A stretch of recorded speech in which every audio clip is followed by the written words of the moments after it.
Ok, l'idée avec cette vidéo, c'est de vous emmener avec moi pendant quelques minutes et de plonger au cœur de la sortie d'un film, d'une série ou d'un objet qui a globalement marqué la culture. Son idée, son concept, ses influences et l'impact qu'il a eu sur nous tous. Ça vous dit une ambiance ligne de code verte et petites lunettes noires ?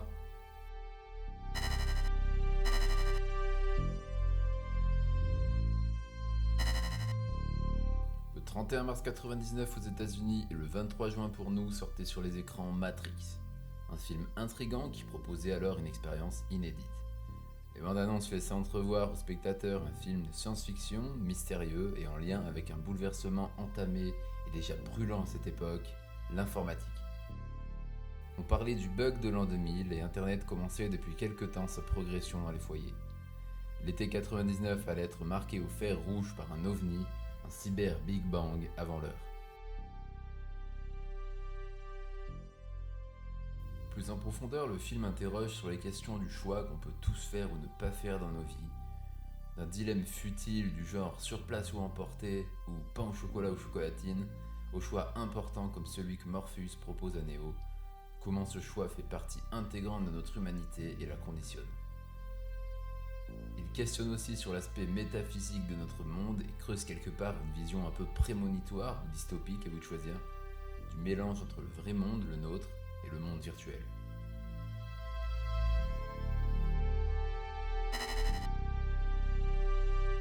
Quand le film sort, il fait office de vraie évolution technique et même idéologique. Il va toucher tout type de public et va devenir relativement unique en son genre. Les spectateurs y rencontrent un croisement entre un film d'action et une sorte d'expérience psychologique, même philosophique, qui parle de plein de choses, de nos croyances intimes jusqu'au capitalisme et la société. Les adeptes de la science-fiction des dernières décennies y découvrent quant à eux un nouveau vent plein de fraîcheur, d'idées et un univers singulier émergé des influences d'œuvres qui ont fondé ce qu'on appelle le cyberpunk. Par exemple, on parle ici donc de Ghost in the Shell de Mamoru Oshii, manga sorti en 1989 et adapté en animé en 1995. De Blade Runner, bien sûr, de Ridley Scott, sorti en 82 et basé sur la fameuse nouvelle de Philip K. Dick, Les androïdes rêvent-ils de moutons électriques ? Ce qui est une très bonne question, avec ses scènes si marquantes, sa musique bien sûr, ses répliquants, son ambiance pluvieuse si particulière et ses dialogues si bien écrits.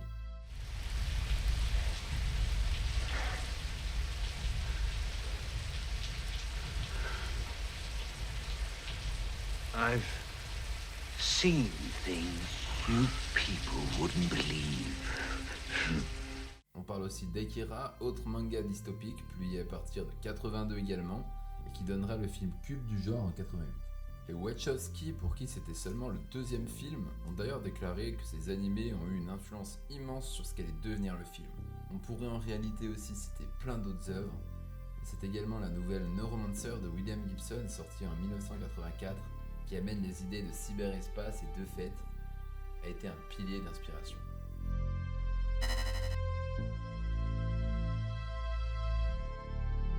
J'ai l'impression que ce à quoi chaque gamin des années 80 et 90 pense quand on évoque Matrix, et même ceux qui l'ont pas vu, c'est le combat.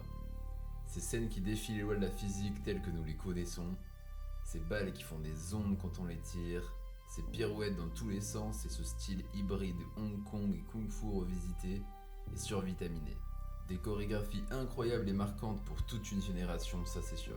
Perso, je suis vraiment passé à côté de Matrix quand j'étais petit. Je me souviens que mes cousins qui étaient plus âgés étaient à fond dans le délire et j'avais un peu l'impression que c'était un truc d'adulte. Je l'ai vu vraiment bien plus tard et j'ai pas trouvé que ça avait tant vieilli. En fait, en le voyant aujourd'hui, tu comprends pourquoi il a marqué le cinéma, à la fois pour ses cascades, ses effets spéciaux, mais aussi pour les thèmes qu'il aborde et tout l'univers qu'il a créé. C'est Yung Woo Ping, une pointure dans le milieu de la chorégraphie qui a été engagée. Il avait déjà notamment taffé sur Kill Bill auparavant. Alors ce qui était assez fou, c'est que Keanu Reeves s'est entraîné aux arts martiaux de manière intensive comme un vrai ninja durant 4 mois. Et ce qu'il est encore plus, c'est qu'il a caché un fait loin d'être anodin durant tout le tournage. En effet, il avait depuis quelques années des problèmes aux vertèbres et à la colonne vertébrale, et il a dû subir une opération chirurgicale où ils lui ont posé une plaque de métal dans le cou après avoir pratiqué une fusion de la colonne. Il a même expliqué qu'il avait commencé l'entraînement avec une minerve comme on le voit sur les images à votre gauche. Hyper impressionnant et ça nous fait encore plus kiffer sa prestation. En 25 semaines, soit plus de 6 mois à l'affiche dans le monde, Matrix rapporte plus de 465 millions de dollars au box-office mondial pour un budget de 63. C'est donc un succès colossal. Il récolte également de nombreuses récompenses et sa prouesse technique lui vaut 4 Oscars en 2000, meilleurs effets visuels, meilleur montage, meilleur son et meilleur montage sonore. Les critiques presse sont bonnes, bien que divisent parfois, mais le succès auprès du public est sans appel. Celui-ci se fait d'ailleurs surtout au ciné. Il n'y a pas beaucoup de merchandising à l'époque qui accompagne la sortie du film, à part quelques figurines. Vraiment pas ouf comme vous pouvez le voir, que je vous fais d'ailleurs gagner dans les commentaires, c'est totalement faux. Et la VHS qui sortira ensuite en novembre 99. Bien sûr, des t-shirts, des jeux vidéo et d'autres objets dérivés viendront quelques années plus tard. Alors ce qui est aussi hyper intéressant à observer, c'est comment le film a eu un impact sur la carrière de tout son cast. Évidemment, la carrière de Keanu Reeves a changé de manière considérable. Quand on pensait à lui, on avait déjà en tête Speed avec Sandra Bullock, sorti en 1994, qui l'a fait connaître au grand public. On a maintenant en tête la quadrilogie John Wick, qui révolutionne depuis quelques années le genre avec des scènes de combat complètement dingues. Je les découvre en ce moment d'ailleurs et vous les conseille à fond si vous les connaissez pas, c'est un vrai kiff. Ou encore à Cyberpunk 2077, où il prête ses traits au rocker anarchiste Johnny Silverhand, dans un univers au charme indéniable et immersif comme jamais. Là aussi, si vous en avez l'occasion, foncez. Tout le casting a ensuite quand même relativement explosé en notoriété. Hugo Weaving était déjà un peu connu avant et a continué de faire des rôles marquants, comme le personnage de Elrond que vous reconnaîtrez peut-être, ou celui de V dans V pour Vendetta, où il livre d'ailleurs une performance assez remarquable, d'autant plus qu'on ne voit pas son visage. Lawrence Fishburne était lui aussi connu un peu auparavant, et un petit peu la même carrière je dirais. Il a même retrouvé son pote Keanu pour la saga John Wick. On vient de pas nous dire que la matrice n'existe pas. Carrie-Anne Moss, elle, s'est fait plus discrète depuis. En fait, contrairement aux deux autres, elle a raconté en interview qu'elle n'était, entre guillemets, personne avant Matrix, et qu'elle avait même été très peu payée pour le film, ce qui l'a fait pas mal galérer ensuite. Après, elle est quand même revenue pour les suites, et a quand même fait pas mal de petits rôles par-ci par-là. Comme vous le savez sûrement si vous avez cliqué sur cette vidéo, Matrix ce n'est pas qu'un film, c'est bien sûr des suites. Reloaded, avec notamment deux acteurs qu'on connaît bien chez nous. Révolution, sorti dans la foulée du 2, et Résurrection, sorti en 2021, plus de 20 ans après le premier. En fait, globalement, la saga a eu un impact colossal à travers le monde et sur l'industrie du cinéma, sur la culture et sur la SF. Elle a créé véritablement une mythologie autour de son propre propos, entre simulation du réel et plongée dans une existence humaine ancrée chirurgicalement dans une époque entre deux siècles de questionnement et dans un vent de rébellion, de recherche de la vérité et de liberté.